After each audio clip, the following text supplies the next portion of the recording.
Amansın bey, zamandас, жай отырсың бе? Amanбыз, amanбыз. Жақсымыз. Қалай замандас?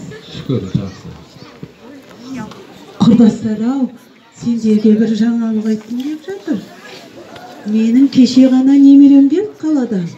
Құрғыр ана бір телефонда өзінің институттағы істеген іс-шаралары туралы көрсетті. Қарасам, бір қуанып қалдым марқайып. Себебі ағылшын, орыс тілдерінде жетік сөйлейтін секілді.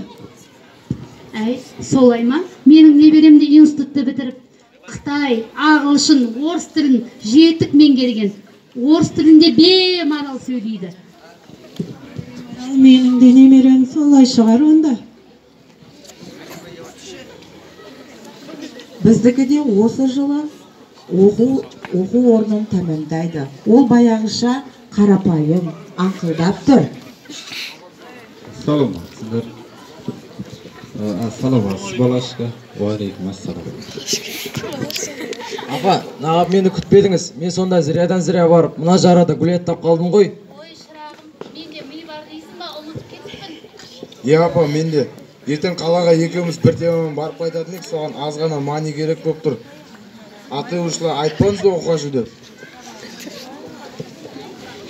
Апа, сөмкеңіз ауыр шығар, әкеңіз көтерілсін.